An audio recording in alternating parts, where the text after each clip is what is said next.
Welcome to me. Today we will sit down, not to analyze, not to understand, but simply to listen. To listen to a story about a small village where everything slows down and the human heart returns to its natural rhythm. Imagine yourself in a small wooden cabin. The door opens to a sunlit porch, the faint scent of tea drifts by, and the soft rustle of leaves dances on the roof. You're lying in a rattan chair, gently rocking, and the outside world is now just a distant whisper in the wind. Tonight's story will take you there, a place where a man named An returns from the city, not to reclaim the past, but to find again the stillness he once lost.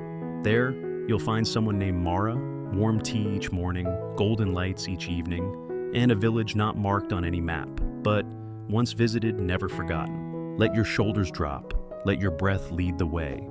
And if you fall asleep partway through, don't worry. Sometimes the most beautiful stories are the ones we never need to hear to the end. Sunlight fell like fine threads, softly settling on the branches, sparkling over the tiny pebbles rolling underfoot. Not harsh, not scorching, just a golden veil wrapping the old path leading into the village. Anne walked slowly, a worn canvas backpack over his shoulder, each step touching something like a misty dream. The village was just the same, as if time had never laid a finger on it. Slanted wooden fences, faded signboards, and fluttering cloth flags beside weathered porches. The scent of freshly cut grass, honeysuckle, and pine lingered in the air, an old song humming softly, drawing Anne back to a time long gone. Mrs. Eleanor sat on her old swing, a thin silk scarf draped over her shoulders despite the warm air. She recognized Anne from afar, a smile spreading across her wrinkled face. "Anne? The mountain boy. Still know your way home, don't you?" Anne smiled gently, a little shy but warm. "Just visiting for a few days, Grandma." "Stay as long as your heart needs," said Eleanor, eyes twinkling. "The wind here knows when it's time to go and when it's time to stay." The old wooden house still stood, quiet among wildflowers growing where they pleased. The paint had faded, moss clung to the porch. Anne laid his hand on the rough wooden door, the feeling like memory flooding back. The door opened softly. It never needed a key. But he didn't go in just yet. He sat on the steps, where golden light slanted down, listening to the birds chirping in the birch trees, the chimes tinkling in the wind, and far off, the babble of the brook like a lullaby. As sunset came, bathing the sky in honeyed hues, a cool breeze ran through his hair. In the silence, what was once forgotten quietly returned, like scattered pieces of memory finding their way home. Early morning. Before the sun touched the porch, the songbirds were already lively in the trees. The breeze carried the valley stream's mist through the window, cool and soft as a gentle touch, and woke not to an alarm, but to the rhythm of the earth and sky. He stood by the window, gazing at the garden, where azaleas bloom pure white like lost clouds. The sight eased his heart, as though all worries melted away. No hurry, no waiting, just him and this morning, and that was enough. On the porch, the old swing still waited, like a friend who never left. Anne brewed a cup of peppermint tea, set it on the scarred wooden table, and let himself sway with the rhythm. Through the rising steam, he caught the scent of grilled corn cakes in the breeze, the smell of childhood days. Footsteps crunched over gravel. Old Mr. Harris, who grew vegetables down the hill, appeared with his worn straw hat and frayed shirt. He looked at Anne, a smile lighting up his eyes. "Back again, kid. That's good. Stay a while. This village doesn't need much, just folks who remember the way home." Anne nodded, his heart light. For the first time in years, he needed no answers. He didn't need to know how long he'd stay, or explain why. Every morning here was the same, yet never the same. One ray of sunshine, one flower, one thin mist. Just that was enough to make a heart feel new. As the sun climbed higher, Anne opened the old shed. Inside were rusty bicycles, dust-covered painting, bust paintings, and a small radio still alive. He turned it on. Smooth jazz spilled out, like invisible threads weaving through the garden. A new day began, quiet, unhurried. Just a morning, beautiful like every morning in this little village. Evening descended, golden sunlight stretching like fine threads, weaving through the leaves, casting a soft glow over the old apple garden behind Mrs. Clara's house, who had long since left the village. The sky was not a deep blue, but tinged with pale honey, like a gentle memory flowing through the cracks of old wooden planks. Anne carried a small notebook and a pencil, walking slowly along the gravel path that led to the apple trees, still standing, lush with leaves, their small red fruits peeking through like little gems of time. A breeze passed gently, bringing the sound of late-season cicadas and the faint scent of wild grass. Anne sat under an old apple tree, his back resting against the rough bark, notebook open on his lap. He began to write, not knowing for whom or why. Perhaps it was for himself, the one who once lost his way in the rush of life, who had forgotten how to let his heart stop running. The words flowed, smooth like an underground stream he never knew had been flowing inside his chest. Sparrows flitted among the lower branches, chirping short melodies as if in conversation. From afar, Mrs. Eleanor's wind chime rang gently and steadily, as if to remind him that the day was quietly closing. In that moment, Anne felt small yet complete, like a puzzle piece that had finally found its place in the picture of this village life. Children ran past the fence, laughter echoing, their hands clutching fragrant cookies. A little girl paused, looked at Anne, then waved, her smile as innocent as sunlight. There was no need to know each other, just a wave, and they were already friends. Before the last light of dusk faded, Anne picked a ripe apple and took a bite. Its crisp sweetness, touched with a hint of tartness, melted on his tongue like a sliver of childhood returning. Village evenings didn't fade like city ones. They settled slowly, softly, like a wooden door closing gently behind a breeze. Back from the orchard, Anne lit the old oil lamp on the kitchen table. The warm golden glow danced on the wooden walls, flickering like leaves brushing against one another outside the porch. Night in the village arrived slowly, gently, with only the sound of crickets singing beneath the cool earth, a lullaby of the land and sky. He poured a cup of warm water, draped a light sweater over his shoulders, then stepped outside. The narrow path leading up the hillside remained still, winding through sparse pine trees and patches of soft grass. His canvas shoes made no sound, as if they had merged with the tender night. At the hill's crest, the old stone bench, where his grandmother once read letters, still stood firm. Anne sat down, looking up at the sky. A crescent moon had just risen, its silver light draping the leaves. Far away, the lights from village homes flickered like tiny stars. Not to guide a path, but to remind him that peace still lived in some corners of the world.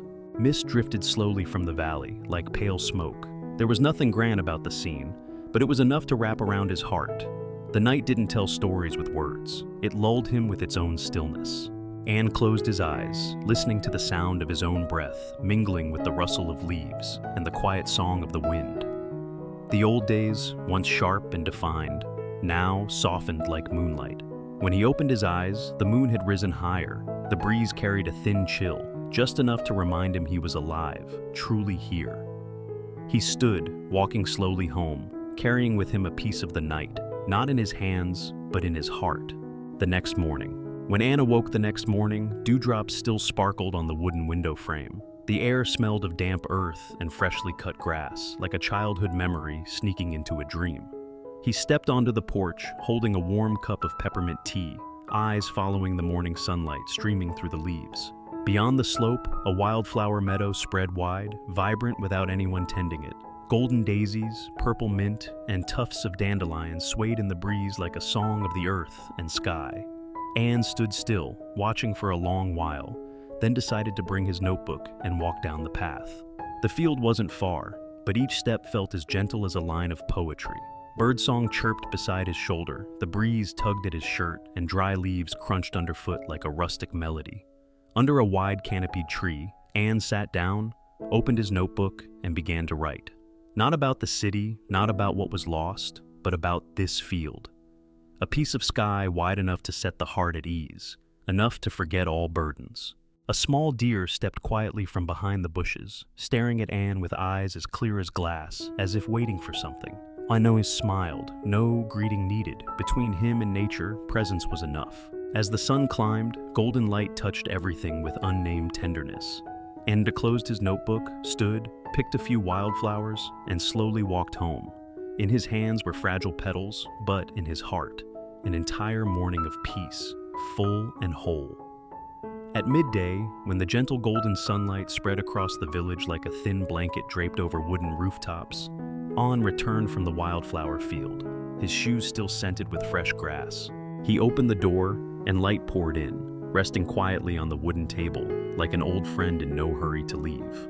While tidying the small room that once belonged to his grandparents, Anne noticed an old drawer stuck beneath the oak writing desk. He tugged gently, then harder, until a dry, familiar creak broke the silence.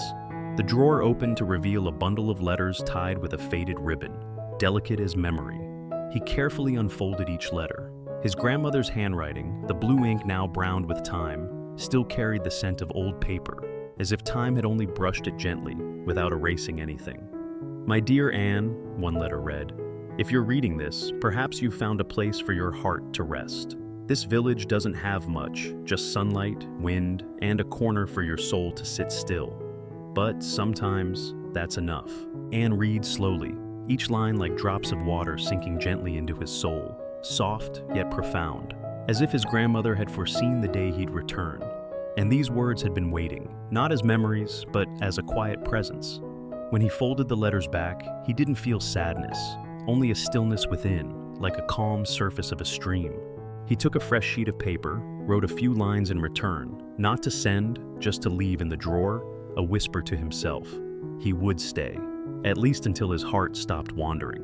Late that afternoon, Anne sat on the porch, notebook open but pencil untouched. Footsteps sounded lightly on the gravel road, steady and slow, like someone walking in sync with the evening breeze.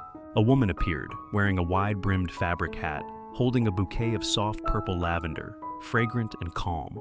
Her face was unfamiliar, but her eyes felt known, like they carried a sliver of the golden sky's peace. "Hello," she said, her voice low and warm like late-day sun. "I'm Mara. I just moved into the wooden house over the hill. Mrs. Eleanor said I should bring flowers to greet the neighbors." Anne smiled, stood to accept the bouquet, the lavender scent blending into the wind, like a new breath of the village. They sat on the porch together, gazing down the path that led into the sparse pine woods. Mara told him she once lived in the city, worked in a library full of books, but always dreamed of a place where the nights were filled with insect songs, and the afternoons didn't need a clock. "I didn't come here looking for anything grand," she said, "just for quiet and for wholeness." Anne nodded without words. He understood. Some things didn't need saying, like the way the wind moved through the trees, never asking if we're happy or sad, yet always arriving at the right moment. The sun slowly set, golden light pooling on their shoulders, delicate as silk threads. Crickets began to sing in the shrubs, and Anne lit the oil lamp, its flickering glow beating like a quiet heart. Mara smiled softly.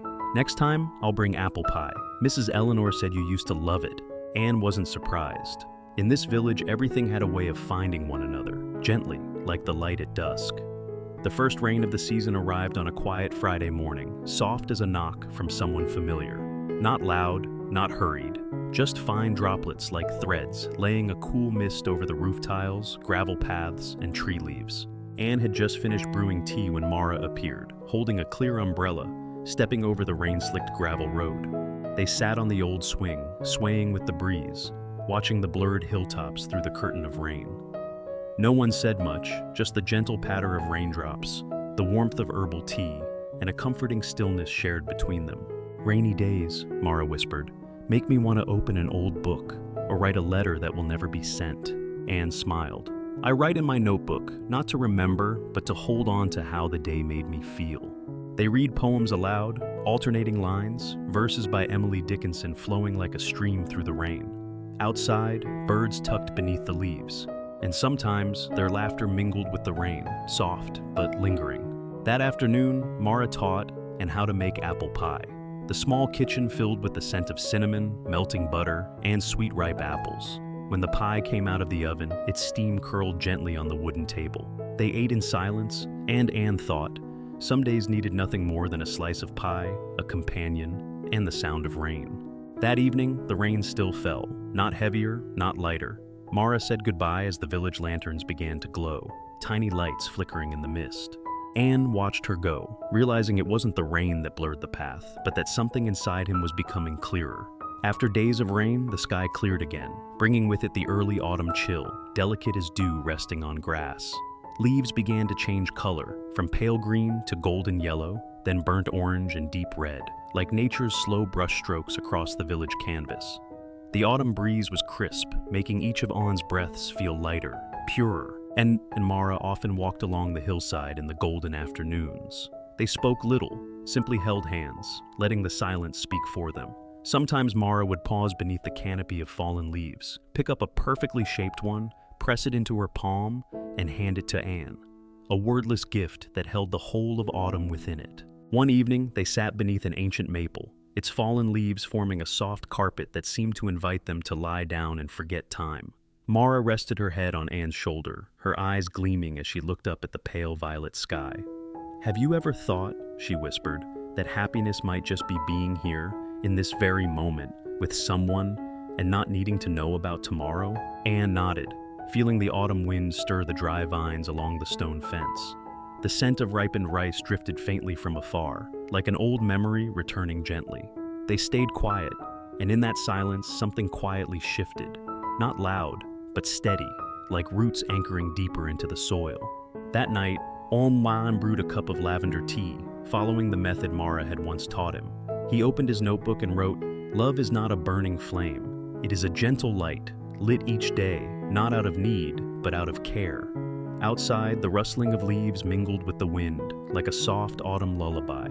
For An, this season wasn't just memory, it was a time to live, fully and truthfully. October arrived, carrying the scent of ripe pumpkins and sweet, chilly winds. The red clay square in the center of the village buzzed with preparations for the autumn festival, a simple tradition, yet one that always warmed the heart. Wooden stalls were set up, draped with cloth flags, lanterns, and ivy wreaths swaying in the breeze. After the festival, the village returned to its peaceful rhythm, but inside Anne, something had subtly shifted. He began waking earlier, brewing tea not just for himself, but always leaving an extra cup nearby. Mara often stopped by, bringing a cookie, an old book, or a few wild chrysanthemums from the hillside. One Sunday morning, when dew still clung to maple leaves, and the wind had only just stirred in the mountains, Anne laid out a sheet of letter paper, not to send, but to keep a season. He wrote, "If one day I forget why I once smiled, please remind me of this village, where the sun is gentle, the wind sings, and the heart doesn't need to run." He wrote about the day he first returned, the old swing, the bouquet of lavender Mara brought, and how she looked up at the starlit sky. Each line was a piece of memory, the crunch of gravel, the rhythm of wind through golden grass. That afternoon, Ainen took the letter and buried it beneath the old maple, where they once sat quietly together, where the leaves fell evenly as if time didn't need to be counted. He left no marker, only Mara standing beside him, nodding gently. They said nothing, but both understood. Some things are kept, not to be remembered, but to be lived, each day. As night fell, they sat on the porch, watching the village lights glow like tiny stars in the mist. A dog barked faintly in the distance. The wind brushed softly against the eaves. Anne reached for Mara's hand, held it gently, not tight, not loose, just enough to say, "I'm still here, and I will stay." Anne and Mara arrived early to help decorate. Mara brought hand-folded paper lanterns, their soft golden light glowing like little stars. Anne wrote on a wooden board in careful script, "Season of golden leaves, where time slows down and hearts follow." The sound of a banjo played from a corner of the square, gentle as autumn mist. Everyone brought something, homemade apple jam, chestnut cakes, or simply an unhurried smile. Mara, in a cream-colored sweater, cheeks pink from the breeze, laughed brightly as she watched the children run under the paper lanterns. Anne stood nearby, hands in pockets, quietly feeling. It was one of those moments too beautiful for words. When night came, the whole village gathered around a small fire. A rustic song echoed, like a whisper from the earth and sky. Even as time flows, simple things keep us grounded. Mara leaned against Anne's shoulder, both of them watching the flames crackle, embers rising like scattered stars. And in his heart, Anne knew. These days in the village, these gentle eyes, these quiet autumn evenings, they weren't an ending, but a beginning, slow and more beautiful than any dream. Winter arrived in the small village not with biting winds, but with thin flakes of snow falling quietly in the early nights of December. The snow didn't blanket the world in white, just softened the faded grass, made the porch feel more still, and gave each step on the gravel path a gentler sound. Anne hung a wreath on the door, simple with fresh pine branches and a few dried persimmons Mara had brought. Together they wrapped tiny yellow lights around the window frame, their dim glow like a warm greeting from the old days. Throughout the village, the scent of baked ginger, cinnamon, and vanilla drifted from rooftops, mingling with children's laughter and the crisp winter air. On Christmas Eve, the whole village gathered in the large wooden house at the square. A pine tree stood decorated with twine, dried pine cones, and handwritten cards. Mara brought warm apple bread, and Anne placed a jar of homemade orange marmalade on the table, small but fragrant, like a piece of heart shared. After the meal, singing rose, simple, without instruments. Deep voices, high voices blended. No one minded the rhythm, they just sang with their hearts. Anne and Mara sat together, not singing, just listening, watching snow drift gently outside the window, like quiet pieces of memory touching the ground. Back home, they brewed a pot of ginger tea, split it in two, and sat by the crackling fire. The flames weren't high, but warm, like a hug without arms. In the golden orange light, An wrote in his notebook, "Some winters ask for nothing more than someone who stays, and a moment of stillness." After Christmas, the snow lingered along the grass's edge, and mist often veiled the village in the early morning. Life slowed down, as if the whole earth was holding its breath. People spoke softer, walked lighter, and lingered on porches to watch the fog lift before going inside. March arrived quietly, like a new breath. Winter's gray faded beneath the first rays of sunshine, and damp soil in the garden began to push up fragile green shoots. Winter left without clear signs, only a gentleness remained, like the last wool sweater folded into a drawer. Mrs. Eleanor passed away on a morning that wasn't cold, while birds still chirped on the tiled roofs and the scent of tea floated across the porch. The villagers gathered, not crying, not loud, just sitting by her, reading her old letters, brewing tea the way she used to, and keeping a silence that felt like a quiet goodbye. Anne and Mara stood beside her old swing. Mara placed a bouquet of dried lavender on it, and Anne tucked a small note inside her favorite book. The wind stirred, rustling the dry branches gently, as if carrying a piece of memory. In the days that followed, the village remained peaceful, but something had subtly changed, like a new note in an old melody. Anne and Mara began tending the garden behind the house again. They sowed seeds, repaired the fence, and built a small awning for the outdoor tea table. Neighbors visited more often, bringing pastries, books, or simply sitting in quiet. Anna never asked why they came. He just poured tea and smiled. One day in the shed, Anne found an old wooden box that belonged to his grandfather. Inside were yellowed notebooks filled with planting records, tea recipes, and short, unsigned poems. Reading them, Anne felt like he was hearing his grandfather's voice, low and steady, like a greeting from far away. That night, Anne and Mara sat on the porch, lanterns swaying in the wind. The sound of insects stirred as if spring was awakening from a long sleep. Mara leaned against Anne's shoulder. "This village doesn't hold people with ties," she said, "but with moments of quiet that make you never want to leave." Anne nodded. In that silent agreement, he knew he had chosen to stay. Not just for the village, but for moments like this, and for Mara, who had become a part of spring in his heart. One morning, word spread that Mrs. Eleanor had fallen ill. Though not serious, she had grown weaker, spending most of her days in bed. Her eyes still sparkled, but her voice had grown thin, like the wind. Her wooden house became a place of quiet visits. People brought warm tea, slices of cake, or simply a gentle touch. And Anne and Mara came every day, sitting beside her bed, reading from old books, massaging her hands, or just listening to the wind slip through the cracks in the door. Mrs. Eleanor often closed her eyes, smiling softly, her breathing calm, as if their presence alone was enough to slow time. One gray day, Anne stood before Mr. Harris's old house, the man who once wore the frayed straw hat, now gone to live with his daughter. The house stood empty, doors weathered, the fence leaning. The wind passed through, making the wood creak softly, like a whisper from the past. Anne stood there for a long time, feeling the emptiness of something recently lost, and the quiet growth of something new, like a seed beneath the cold earth. That night, he wrote, "Home isn't made of wood or tile, but of the smiles that once stood by the door, the eyes that once watched us through the window." Mara took his hand, hers cool but warm in meaning. "One day, we'll be old too," she said, "and sit on the porch, listening to the wind retell these days." Anne didn't reply, only tightened his grip on her hand. The answer was in his presence, carried through all the seasons they had shared. One April morning, the sky was as clear as freshly washed silk, untainted by a speck of dust. The grass had turned green again along the path around the house. Wildflowers pushed between the wooden steps, and the stream in the valley gurgled steadily, like the heartbeat of the earth.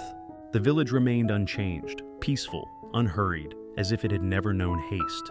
Anne woke early, brewed tea as usual, and placed 2 cups on the wooden table. Mara was still asleep, her tousled hair splayed gently on the pillow, early sunlight brushing across her arm, tender as a morning greeting. There was nothing special about that day. They had breakfast with toasted bread, honey, and soft melted butter. Mara watered the plants, Anne turned the soil. At noon, they sat under the awning, sipped lavender tea, and read a few pages of old poetry. A sparrow landed on the window ledge, tilted its head to look at them, then fluttered away. In the afternoon, Mr. Harris stopped by with a sack of freshly dug potatoes. He talked about how last season's late rains had made them sweeter for having waited. Mara smiled, saying that's how the earth works, slow but deep. Anne listened quietly, flipping pages in his notebook, wanting to hold on to this ordinary day, filled with the breath of the village. When night fell, the village lights flickered on like fallen stars across the ground. Anne and Mara sat on the porch, drank ginger tea, and watched fireflies blink in the garden. No more words were needed. A cool breeze passed, and the fire inside them softened. Everything felt enough. If someone asked him what the most beautiful day of his life was, he would smile and say, "A very ordinary day. No events, no highs. Just Mara beside him, the quiet village out there, and a sky free of burdens." Summer returned, not with the noisy hum of cicadas, but with golden sunlight stretched across the porch, and blooming magnolias white like clouds caught in branches. Anne and Mara had grown used to the village rhythm. No schedule, no rush. They spent their mornings walking the hillside, picking wild berries or gathering smooth stones to place around the base of the maple tree, like an unspoken offering. They adopted a stray ash-gray cat. It came one rainy afternoon, curling at Anne's feet as if it knew it would stay. Mara named it Willow because it liked lying beneath the willow tree, watching rain without a care for getting wet. On sunny afternoons, they laid out a blanket on the grass and read aloud to each other. Mara liked old stories by Eudora Welty, while Anne filled his notebook with short lines, gentle as the summer wind. Villagers still dropped by, bringing ripe fruit, small stories, or simply a chair to sit with them through an unremarkable afternoon. Anne and Mara's home slowly became a place of quiet, perhaps because the tea was always warm, and someone was always there to listen, without interruption. One day, Mr. Harris brought an old photograph, a blurred aerial view of the village, rooftops mossy and familiar. "Some leave," he said, "but those who belong here always find their way back, like you two." Anne smiled, and Mara nodded. That night, they stood under the vine trellis, looking up at the stars. Mara leaned against Anne and whispered, "I never thought I could stay in one place this long." Anne held her hand, gently. Love here needed no name. It lived in a glance, a second cup of tea, a quiet afternoon when 2 hearts beat in harmony. One morning, while cleaning the wooden bookshelf in the living room, Anne found a small envelope tucked inside his grandfather's old notebook. The envelope was yellowed, sealed with red wax, and addressed to him in a handwriting he didn't recognize. Not his grandfather's, not his grandmother's, not anyone from the village. Inside was a letter from Ethan, an old friend from the city. Ethan wrote that he had been wandering from place to place, leaving behind his old job. He had heard about the village from someone and felt compelled to visit, not knowing why, only that a wind inside had nudged him toward it. And then read the letter, not surprised, but stirred, like ripples on a still lake after a breeze. That night, he told Mara. She looked at him, her gaze soft. "If the wind brings him here," she said, "then let him come. This village always has room for those who need peace." A week later, Ethan arrived in a dusty old car, his eyes tired but bright. They embraced, didn't say much, just sat by the fire that first night, listening to it crackle. Ethan stayed for a few weeks, helping Anne repair the shed, assisting Mara with planting basil and carrots. He told the village children half-true stories of the places he had seen. One afternoon, Ethan said, "This isn't a place to stay forever, but it's a place that taught me how to begin again." Anne nodded, didn't ask him to stay, didn't try to hold on. The village kept people in a different way, through quiet moments that left behind a gentle trace in the heart. That night, Anne wrote, "Not everyone who arrives will stay, but we can offer them a seat, a cup of tea, and a piece of peace before they move on." Mara read the words and leaned on his shoulder. Outside, the summer wind whispered, carrying the sound of crickets like a greeting from the new season. When Ethan left the village, there was no farewell party, just a cooled pot of tea on the wooden table and a brief embrace. Their eyes met, saying everything that didn't need to be spoken. Anne and Mara stood by the fence, watching the old car disappear behind the pine trees, then turned back, their footsteps light. There was no sense of loss, only a wider silence opening in their hearts. A few days later, Mara received a letter from her sister in a distant state, asking her to come help watch over a small bookshop for a few months due to health issues. Mara read the letter quietly, then looked at Anne.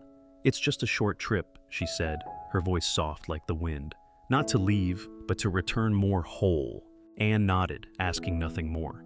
He knew that this village and Mara would always stay, each in their own way. Before leaving, Mara placed a small pot of lavender on the table and a blank notebook. "Keep writing," she said, "not just when I'm here." Anne smiled and gently squeezed her hand. In the days that followed, Anne moved slower. He reread old entries in his notebook, adding a few new ones. Each morning, he still brewed 2 cups of tea, one to drink, one to remember. The village stayed the same. The rooster crowed at the gate, children ran barefoot, and old folks told stories under tree shadows. But something in Anne had deepened, like a stream quietly flowing another mile. That evening, he sat on the porch, lit the oil lamp, and placed the notebook on his lap. He wrote, "Some people pass through, never stay, but leave behind a piece of peace. Their absence at times is a gentle kind of presence." The wind rustled through the willow, and Willow, the gray cat, jumped onto his lap and curled up. The night was calm, like a beginning. 3 months later, the leaves in the garden began to turn pale gold at the edges. And still brewed tea every morning, wrote short lines, as if trying to capture drops of dew on each page. On some days, he went out early, picked fallen leaves, and pressed them into thin paper, just like his grandfather once did to preserve the season's scent. One afternoon, just as the sunlight left the doorstep, familiar footsteps echoed on the gravel path. Willow dashed to the gate, tail flicking gently. Mara stood there, arms wrapped around a cloth bag, hair tousled in the wind. She raised a small branch of dried lavender and smiled. "I brought the scent back." They embraced without words, no questions, no explanations. Presence alone was enough of an answer. That night, they sat on the porch, sipping lavender tea, watching fireflies flicker in the dark.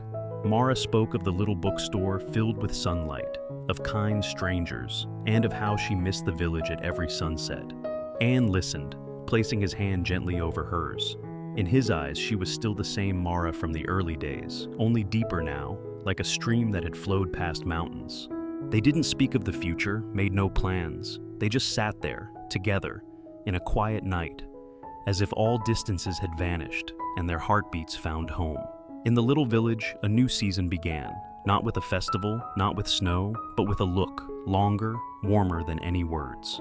Mara returned, and the wooden house again filled with soft laughter over brewing tea, the sound of pens brushing paper, and footsteps sinking with twilight. But the greatest thing wasn't the new sounds, it was the completeness found in the silence between them. One day Mara suggested, "What if we made a reading corner for the village?" Anne looked at her and nodded, as if the idea had been resting quietly in his heart for a long time. They chose a garden corner under the maple tree, built shelves from old wood, draped linen over the chairs, and placed jars of wildflowers on the windowsill. Villagers brought books, cushions, or just a story without beginning or end. Children sat on mats, laughing as they turned pages. Adults brewed tea, sometimes stayed longer than planned, eyes lingering over lines of words. Mara read poems, her voice soft as wind, and Anne wrote in his notebook. Fragments of memory, the old woman's eyes lighting up at the sight of a familiar book, a child's fingers tracing the edge of a page. One evening, when the lanterns were out and moonlight faded over the bookshelf, Anne asked, "How long do you think we'll do this?" Mara leaned into his shoulder and whispered, "As long as our hearts want to. Gentle things, even if they fade, stay in someone's heart." That night, Anne wrote, "We don't live to change the whole world, only to keep a corner of this village always gentle. If someone passes by and pauses long enough to feel peace, that is already the greatest gift." The summer wind drifted in, carrying the sounds of crickets, like a promise for all the days to come. Time in the village wasn't measured by days or months, but by the quiet ripples spreading across the surface of the stream. Slow, steady, never startling anyone. The reading corner beneath the maple now had a pine wood roof, and a few more rattan chairs brought by the villagers. The maple tree in front of the house had grown taller, its shade covering the entire path, as if embracing every peaceful afternoon. Anne and Mara still kept their familiar rhythm: morning tea, midday gardening, afternoon reading, evening porch sitting. On rainy days, they listened to the water tapping on the roof, blending with the rustling leaves, like an old story being retold. Willow, the gray cat, now enjoyed stretching out in the sunlight, sometimes nudging Anne's notebook, as if reminding him not to write for too long. One day, Anne flipped through his notebook and found an old line: "Some things don't need to be fully written, only fully lived." He didn't remember when he had written it, but he smiled. Forgetting, too, was a piece of peace. The villagers called them the keepers of the village, not because of any title, but because they kept the place warm, soft, always open to those in need of rest. When a stranger asked for directions, Anne would guide them, but always added, "Just stay one night. The morning here is worth the pause." Mara added a few sprigs of lavender to the porch and gently said, "If there's a next life, I'd still want to return to a place with warm tea and you waiting for me." Anne nodded, his eyes carrying the promise. That evening he wrote, "We leave behind no legacy, only a quiet corner for anyone who needs a place to pause." Many years later, when Anne and Mara's hair had turned silver like mist on the porch and their eyes dimmed from many afternoons reading under the sun, the little village remained unchanged. Still slow, still quiet, still as gentle as the day they came home. The wooden house had gathered a few more cracks, the swing creaked a little more, and Willow was now only a memory in an old photograph. But the tea still warmed the mornings, the books still opened every afternoon, and the porch remained a place where sunlight lingered a little longer. One clear morning, Mara didn't wake. Anne placed his hand on her shoulder, nodded softly. No tears, no rush, just one person sitting nearby, holding the last cup of tea warm, like holding on to a final promise. The next season, the villagers placed a small wooden sign in the garden corner where the outdoor library once stood. On it, in Anne's slanted handwriting, "Here once lived someone gentle." When Anne passed away not long after, the village did not grieve. He had left behind a home with its doors always open, a bookshelf always full, a step where sunlight still chose to stop. Children spoke of the elderly couple who made the sweetest tea, wrote poems like lullabies, and once said, "If you lose your way, just come here." In this village, no one asks who you are, only if you're tired. The village had no name on any map, but for those who had walked through it, it lived on, in a corner of the heart, like a little door always left ajar. A place to return to, or simply to know that somewhere, there will always be a space made for peace.